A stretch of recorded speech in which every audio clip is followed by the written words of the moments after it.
Welcome back to ಅಂದರ್ video. Big boss ಕಡೆಯಿಂದ ಒಂದು ಸಖತ್ತಾಗಿರೋ ಪ್ರೊಮೋ ಬಂದಿದೆ.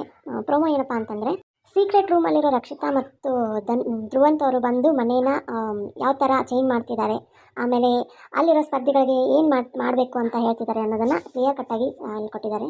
ಇಲ್ಲಿ ಹೇಳಬೇಕಂದ್ರೆ ರಕ್ಷಿತಾ ಮತ್ತು ಧ್ರುವಂತ್ ಅವರು ಸೀಕ್ರೆಟ್ ರೂಮಲ್ಲಿ ಕೂತ್ಕೊಂಡು ಎಂಜಾಯ್ ಮಾಡ್ತಿದ್ದಾರೆ ಹೇಳಬೇಕಂತಂದರೆ.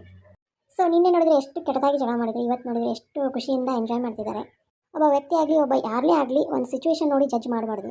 ಸೊ ಬಿಗ್ ಬಾಸ್ ಮನೆಗೆ ಬಂದ ಮೇಲೆ ಒಳಿತು ಕೆಡಕು ಎಲ್ಲನೂ ಇರುತ್ತೆ. ಸೊ ಇಲ್ಲಿ ಸೀಕ್ರೆಟ್ ರೂಮಿಂದ ಹೊರಗಡೆ ಬಂದು ಧ್ರುವಂತ್ ಮತ್ತು ರಕ್ಷಿತಾ ಅವರು ಮನೆ ತುಂಬ ಡಸ್ಟ್ಬಿನ್ನಲ್ಲಿರೋ ಎಲ್ಲ ಕಸನ ಮನೆ ತುಂಬ ಹಾಕಿಬಿಟ್ಟಿದ್ದಾರೆ. ಸೊ ಆಮೇಲೆ ಬಿಗ್ ಬಾಸ್ ಮನೆಯ ಸ್ಪರ್ಧಿಗಳನ್ನ ರಿಲೀಸ್ ಮಾಡಿದ ತಕ್ಷಣ ಎಲ್ಲರೂ ಒಳಗಡೆ ಬಂದಾಗ ಗಿಲ್ಲಿ ಮತ್ತು ಕಾವ್ಯ ಅವರು ಅದನ್ನ ನೋಡಿ ಫುಲ್ ಶಾಕ್ ಆಗ್ತಾರೆ. ಯಾಕಂದರೆ ಯಪ್ಪ ಏನಿದು ಮನೆ ಎಷ್ಟೊಂದು ಗಲೀಜು ಮಾಡಿಬಿಟ್ಟಿದ್ದಾರೆ ಅಂತ. ಇವಾಗ ಮನೇನ ಸ್ವಚ್ಛವಾಗಿ ಕ್ಲೀನ್ ಮಾಡಿದರೆ ಅವ್ರಿಗೆ ಗ್ರೋಸರಿ ಸಿಗುತ್ತೆ.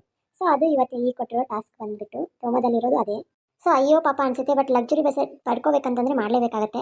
ಆಮೇಲೆ ಎಲ್ಲರೂ ಇವಾಗ ಕ್ಲೀನಿಂಗ್ ಪ್ರೊಸೆಸ್ಸಲ್ಲಿದ್ದಾರೆ ಹೇಳಬೇಕಂದ್ರೆ. ಯಾರು ಅದು ಚೆನ್ನಾಗಿ ಕ್ಲೀನ್ ಮಾಡ್ತಾರೋ ಅವ್ರಿಗೆ ಮೀನ್ಸ್ ಆ ಸ್ಪರ್ಧಿಗಳಿಗೆ ಓವರಾಲ್ ಹೇಳ್ತಾ ಇದ್ದೀನಿ, ಓವರಾಲ್ ಎಲ್ಲರಿಗೂ ಲಕ್ಸುರಿ ಬಜೆಟ್ ಸಿಗುತ್ತೆ, ಇಲ್ಲಾಂದರೆ ಸಿಗೋದಿಲ್ಲ. ಆಮೇಲೆ ಇಲ್ಲಿ ರಕ್ಷಿತಾ ಬಂದು ಕ್ಲೀನ್ ಮಾಡೋದು ಹೇಗೆ ಅಂತ ಹೇಳ್ಕೊಡ್ತೀನಿ ಎಲ್ಲರಿಗೂ ಅನ್ನೋ ರೀತಿಯಲ್ಲಿ ಹೇಳ್ತಿದ್ದಾರೆ. ಸೊ ಐ ಥಿಂಕ್ ಇವಾಗ ಫುಲ್ ಕ್ಲೀನಿಂಗ್ ಪ್ರೊಸೆಸ್ ಮಾಡಿದಾಗಲೇ ಎಲ್ಲರಿಗೂ ಊಟ ಸಿಗೋದು ಅಂತ ನನಗನ್ಸುತ್ತೆ. ಊಟ ಅಂದರೆ ಲಕ್ಸುರಿ ಬಜೆಟ್ ಸಿಗೋದು ಅಂತ ಅನ್ಸುತ್ತೆ. ಪಾಪ ಗಿಲ್ಲಿ ಯಾವತ್ತು ಕೆಲಸ ಮಾಡೋದ್ರಲ್ಲೇ ಸೋಂಬೇರಿತನ ಮಾಡೋರು, ಇವಾಗ ಏನು ಮಾಡೋಕ್ಕೂ ಆಗಲ್ಲ, ಏನು ಕಾಟ್ಲೆ ಕೊಡ್ತಾರೆ ನೋಡಬೇಕು. ಬಟ್ ಇವಾಗಿನ ಪ್ರೋಮೋ ಮಾತ್ರ ಸಖತ್ತಾಗಿದೆ, ಬನ್ನಿ ನೋಡ್ಕೊಂಡು ಬರೋಣ. ಮನೆ ಈ ವಾರದ ಲಕ್ಸುರಿ ಬಜೆಟ್ ಗಳಿಸುವ ಅವಕಾಶ ಪಡೆಯುತ್ತದೆ. ಗರಿಚ್ ಎಂತಂತ ನಾನು ಅವರಿಗೆ